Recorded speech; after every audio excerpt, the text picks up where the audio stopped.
Hi, I'm Natalie with Eminence Organic Skincare and welcome back to In the Mix. So I'm pretty excited about this topic today because it really is about you and your makeup and the mistakes that we make. Like yours truly, I like to wear a little bit of makeup. I love color, I love to have a little pop, but I also know the risks of doing a few things that we shouldn't do. And one, for sure, 100%, tell this to a lot of my girlfriends, never, ever, ever go to sleep with your makeup on.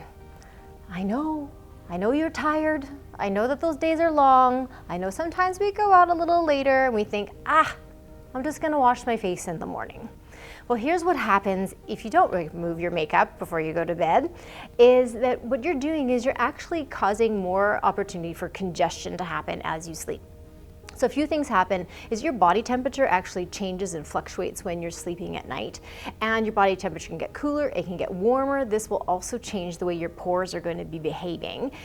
Maybe you have a little bit of sweat during the night. That could also cause some issues with your pores opening and closing. So when we have this change in the skin and you have makeup over the top, what do you think, right? You're gonna have a little bit more environmental stressors. That cosmetic and makeup on your skin is now even gonna get into the pores in places that you maybe don't want it to be, and you can wake up a little bit more oily, you can feel congested, and it can maybe start to cause more of a comedone or blackhead or melia, which are whiteheads, and the long projection could be bacteria, and then you might end up with some blemishes or some acne issues.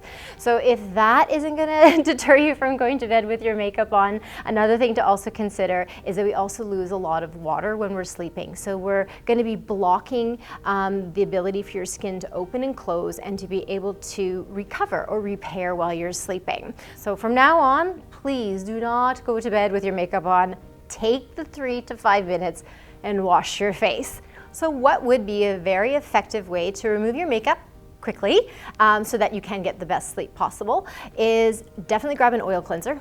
I've got our stone cleansing oil. This is great for the lazy person. You just literally don't even have to wet the face. You just have to put this on, emulsify it, and do a nice rinse at the sink, or just grab a washcloth. Done. And then of course, don't forget your moisturizers. Eye makeup, of course, we have amazing eye makeup remover. Remember my tip from before is I wet my cotton round. Always. And the reason why I do this is just so that I don't lose all my eye makeup remover into my cotton. It actually goes where it needs to be. So nice wet cotton round, a couple good little pumps, and then I'm ready to go. Don't rub too hard. You should just be able to wipe everything off. Do it a couple times if you feel like you've got that heavier coat on. That's totally fine. But I also wanted to remind any of us out there who love to go and work out. This is also something that I'm asked a lot is like, hey, do I really have to wash my face after I work out or before I work out? My recommendation is before. If you can, if you've got the time, always wash your face before before you work out. Because what happens when you work out is you're running and you're moving, or your blood flow is going faster. So your pores and your sweat glands are going to be expanding. And when that happens, well, then your skin is a little bit more open for business if there's any makeup that can like slide in there. And then when you're finished your workout, your body's gonna cool down and it can close up, and then you end up with congestion. So if you can, please do a quick wash of the skin prior to going to the gym. And my recommendation here is we have this, it's a 3-in-1. So again, pretty easy. Wet a cotton round, squirt it in there and wipe your face, or if you can't even get that far, just squeeze a little puddle, and then you wanna do this. Okay, that's it. And you just rub it in really quick and use a towel, rinse, and you're ready to go. You're ready to hit the gym and have a massive workout. So please don't forget to remove any makeup prior to your workouts and when you're finished, so that when you're getting anything off. And then to close up a routine is to wear your sunscreen. So this one is the Bright Skin, and you would just apply this on and then your makeup right after that, or when you're finished the gym, you can just put on your sunscreen. SPF is very important. You can put it on prior to your makeup.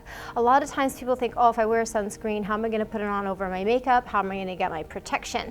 If you do forget sunscreen or not using it every day, you're just exposing your skin to even more environmental stressors that can, push that premature aging ahead of the game, and you don't want that there at all. So please keep in mind that your SPFs are very important even if you are still going to be wearing makeup. So something to consider is when you're doing your routine in the morning, you're on a cleansed skin, you've done your toner, you've applied an essence, you've done your serum, and then your next step is to moisturize. So a nice way to do your SPF is have an SPF inside your moisturizer. We've got a few really great ones with Eminence. I'm a huge fan of the Tropical Vanilla and the Red Currant. Those are two of my favorites just because they match my skin type a little bit more. And then I can easily apply makeup over the top. Then I know I have my SPF protection immediately on the top of my skin. Another option for you is you could use a 2-in-1 product that is more like a tinted moisturizer. A lot of tinted moisturizers also have an SPF.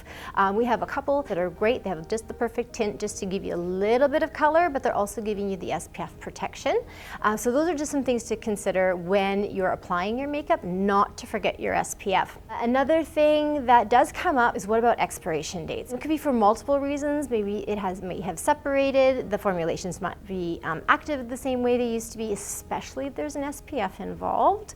And maybe it's not going to be holding onto the skin and then can actually cause possibly more bacteria issues and cause more congestion. Extremely important. Please check your cosmetics and your makeups to see the expiration. You do not want to be applying products that have expired. I get also asked about lips. I got my red lips on today, and I find that depending on climate and environment, my lips can get really, really dry. I don't know about any of you out there, but if you've ever tried to put on a lipstick on a dry lip, not so easy. It kind of drags and actually shows a lot more fine lines, or kind of that crinkly effect that you get on the lip. So please take the time to actually moisturize and hydrate that lip area when you're putting on your bases, like your moisturizer and your toner and all the steps prior to applying the makeup itself.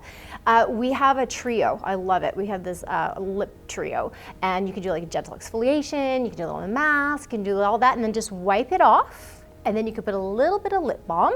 Just tap it in. It doesn't have to be shiny or greasy, but just tapping in that lip balm, letting it soak in for a few minutes. That way then you get that great hydrated effect, but not only shine or sheen, and then your liner will go on really well, and the color.